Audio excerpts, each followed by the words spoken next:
عثمانیہ series میں ہم اپنے معزز ناظرین کو ایک بار پھر سے خوش آمدید کہتے ہیں۔ ہم بات کر رہے تھے سلجوق سلطنت کے سب سے پہلے سلطان رکن الدین طغرل بیگ کی، جن کا وصال 8 رمضان المبارک 454 ہجری بمطابق 1062 عیسوی کو ہوا۔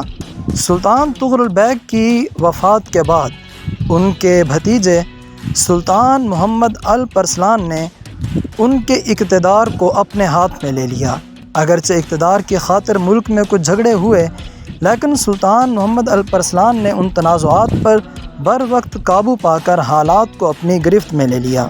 سلطان الپرسلان اپنے مرحوم چچا طغرل بیگ کی طرح ایک نہایت مدبر، تجربہ کار لیڈر اور جرأت مند شخصیت کا مالک، مخلص قائد تھا۔ اس نے ملک کی سرحدوں کو وسیع کرنے کے لیے ایک نہایت ہی دانش مندانہ پالیسی اختیار کی۔ جو علاقے سلجوقی سلطنت کے زیر نگیں تھے، پہلے ان کے استحکام کو یقینی بنایا اور اس کے بعد بیرونی دنیا کی طرف پیش قدمی کی۔ سلطان الپرسلان ہمیشہ جہاد فی سبیل اللہ اور اپنے پڑوسی مسیحی سلطنتوں میں اسلام کی اشاعت کے لیے بے قرار رہتے تھے۔ ان کی ہمیشہ یہ کوشش رہی کہ ارمن اور روم کے علاقے اسلامی قلمرو میں شامل ہوں۔ دراصل وہ ایک مخلص مجاہد تھے، وہ واحد عامل تھی جس کی بدولت سلطان محمد الپرسلان کو شاندار کامیابیاں نصیب ہوئیں اور ان کی جہادی سرگرمیوں نے دینی رنگ اختیار کر لیا۔ سلجوقی سلطنت کا یہ عظیم قائد ایک مخلص جہادی شخصیت اور مسیحی علاقوں میں اسلام کی اشاعت و ترویج کے لیے بے حد حریص انسان کی شکل میں نمودار ہوا اور دولت بازنطینیہ کے بہت سارے علاقوں پر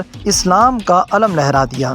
سلطان محمد الپرسلان اپنی مملکت کی سرحدوں کو وسیع کرنے سے پہلے 7 سال کے عرصہ تک اپنی مملکت کے دور دراز علاقوں کے حالات کا جائزہ لیتے رہے، اور جب ان علاقوں میں امن و امان کی صورتحال سے مطمئن ہو گئے تو اپنے عظیم مقاصد کو پائے تکمیل تک پہنچانے کے لیے پلاننگ شروع کر دی۔ ان کے سامنے اب ایک ہی ہدف تھا، سلجوقی سلطنت کے پڑوس میں واقع مسیحی علاقوں کو فتح کرنا، مصر میں فاطمی دولت کے اقتدار کو ختم کرنا اور تمام اسلامی دنیا کو عباسی خلفاء اور سلجوقی اقتدار کے جھنڈے کے نیچے متحد کرنا۔ سلطان محمد الپرسلان نے اپنے منصوبے کو عملی جامہ پہنانے کے لیے ایک بہت بڑا لشکر تیار کیا اور اس لشکر کی قیادت کرتا ہوا ارمن اور جوزجیہ کی طرف روانہ ہوا۔ یہ علاقے بہت جلد ان کے ہاتھوں فتح ہوئے۔ سلطان محمد الپرسلان آگے بڑھا اور شام کے شمالی علاقے پر حملہ کر دیا۔ اس وقت حلب کا حاکم مرداسی حکمران تھا اور اس سلطنت کی بنیاد 414 ہجری بمطابق 1023 عیسوی میں صالح بن مرداس نے رکھی تھی۔ یہ ایک شیعہ سلطنت تھی۔ الپرسلان نے مرداسی سلطنت کا محاصرہ کر لیا اور اس سلطنت کے فرما روا محمود بن صالح بن مرداس کو مجبور کیا وہ مصر کے فاطمی خلیفہ کے بجائے عباسی خلیفہ کی حکومت کو تسلیم کریں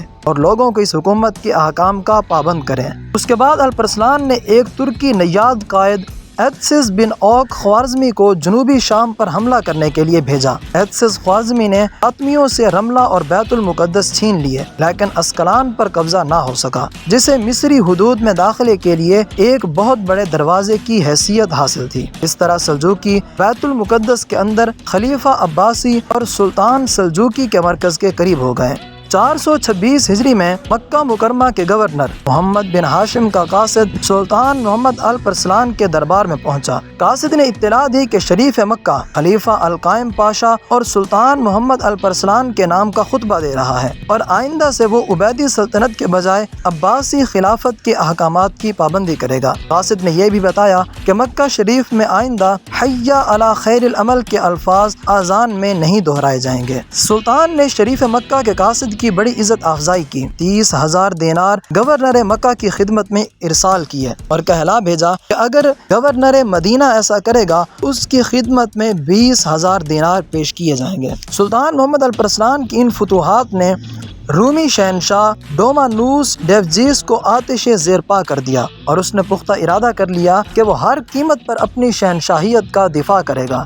اس مقصد کی خاطر اس نے اپنی پوری فوج سلجوکیوں کے خلاف جنگ میں جھونک دی۔ رومی اور سلجوکی فوجوں میں کئی خون ریز مارکے ہوئے ملازگرد کا مارکہ ان سب میں زیادہ اہم ہے جو 463 ہجری کے مطابق اگست 1070 عیسوی کو برپا ہوا، جس کی تفصیل اور مکمل روایات ہم آپ کو اگلی قسط میں بیان کریں گے۔ ملازگرد کی جنگ کا ایک خون ریز مارکہ سننے کے لیے ہماری اگلی قسط کا انتظار کیجیے اور ہمارا ساتھ دیجیے۔